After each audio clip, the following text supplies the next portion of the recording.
انسان کے اوپر آزمائش دو قسم کی ہوتی ہے،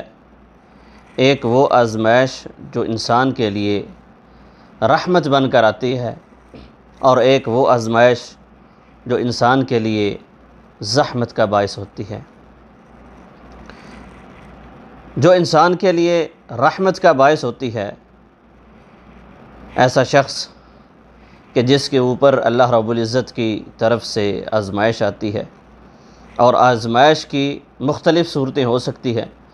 اللہ فرماتے ہیں وَلَنَبْلُوَنَّكُمْ بِشَيْءٍ مِّنَ الْخَوْفِ وَالْجُوعِ وَنَقْصٍ مِّنَ الْأَمْوَالِ وَالْأَنفُسِ وَالثَّمَرَاتِ۔ اللہ فرماتے ہیں کہ ہم تم کو خوف کے اندر مبتلا کر کے بھی آزما سکتے ہیں، ہم تمہارے اوپر اناج غلہ تنگ کر کے قحط سالی کے ذریعے بھی تم کو آزما سکتے ہیں، اور ہم تم کو فوت کر کے بھی آزما سکتے ہیں، تمہارے جانوں کے نقص سے بھی آزما سکتے ہیں، پھلوں کی کمی سے بھی آزما سکتے ہیں، اور تمہارے اندر بیماری کو نازل کر کے بھی ہم آزما سکتے ہیں۔ تو اللہ رب العزت کے آزمانے کے مختلف طریقے ہیں، اور یہ اللہ رب العزت کا قانون ہے کہ جو شخص جس قدر دین کے اوپر پابند ہوگا اس قدر اس کی آزمائش سخت ہوگی۔ نبی صلی اللہ علیہ وسلم نے فرمایا کہ اللہ رب العزت لوگوں کو ان کے دین کے مطابق آزماتے ہیں، جس قدر ان کا دین زیادہ ہوگا اس قدر ان کی آزمائش بھی سخت ہوگی۔ جب ہم انبیاء علیہم السلام کی زندگی پر نظر دوڑاتے ہیں تو ہمیں یہ بات سمجھ آتی ہے کہ اس دنیا کے اندر جو سب سے زیادہ لوگ آزمائے گئے وہ انبیاء علیہم السلام کی ذات ہے۔ سب سے زیادہ آزمائش ان لوگوں کے اوپر آئی۔ نبی صلی اللہ علیہ وسلم کا فرمان بھی ہے کہ جو سب سے زیادہ آزمایا گیا وہ انبیاء علیہم السلام کی جماعت کو، پھر ان کے بعد جو لوگ دین پر، ان کے رستے پر، انبیاء کے رستے پر، رسولوں کے رستے پر چلتے ہیں، وہ اگر دین پر زیادہ مضبوط ہوتے ہیں تو ان کی جو آزمائش ہے وہ بھی سخت ہوتی ہے۔ تو جو آزمائش لوگوں کے لیے رحمت کا باعث بن کر آتی ہے وہ یہ کہ جب بندہ اللہ رب العزت کے قریب ہوتا ہے تو آہستہ آہستہ شیطان اس کو اللہ رب العزت کے راستے سے ہٹا دیتا ہے، دور کرتا چلا جاتا ہے، تو وہ شخص دین سے دور ہوتا چلا جاتا ہے۔ تو اللہ رب العزت ایسے شخص کو ایک آزمائش کے اندر مبتلا کر دیتے ہیں، تو وہ آزمائش اس کو دوبارہ اس دین کی طرف، اللہ رب العزت کی طرف، نمازوں کی طرف، قرآن کی طرف اس بندے کو پھر دوبارہ لوٹا دیتی ہے۔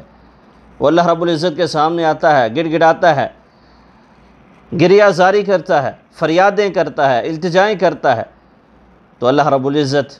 اس کی وجہ سے اس کی آزمائش کو بھی ختم کر دیتے ہیں، اور اس کے ساتھ ساتھ اس کو اللہ رب العزت کے قریب ہونے کا موقع بھی مل جاتا ہے۔ اور دوسری آزمائش جو انسان کے لیے زحمت بن کر آتی ہے وہ یہ بندے کو آزمایا بھی جاتا ہے، اس کے اوپر آزمائش آتی ہے، بیماری کی صورت میں، قحط سالی کی صورت میں، رزق کے اندر تنگی کی صورت میں،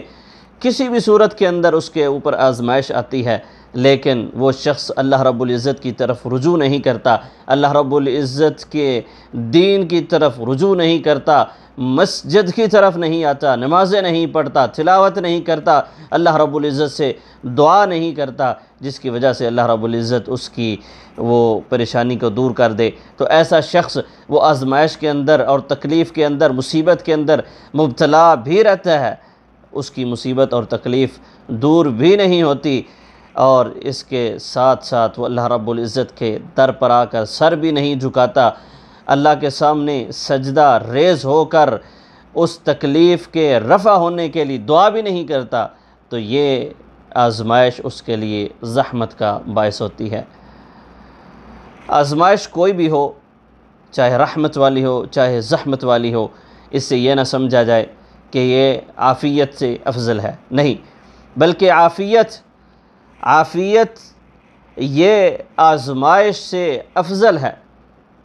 نبی صلی اللہ علیہ وسلم صبح و شام اس دعا کو کثرت سے پڑھا کرتے تھے، اللہم انی اسألک العفو والعافیۃ فی الدنیا والآخرہ، اللہم انی اسألک العفو والعافیۃ فی دینی ودنیای واہلی ومالی، اللہم استر عوراتی وآمن روعاتی، اللہم احفظنی من بین یدی ومن خلفی وعن یمینی وعن شمالی ومن فوقی واعوذ بعظمتک ان اغتال من تحتی۔ اللہ رب العزت ہم کو ہر قسم کی آزمائش سے محفوظ فرمائے۔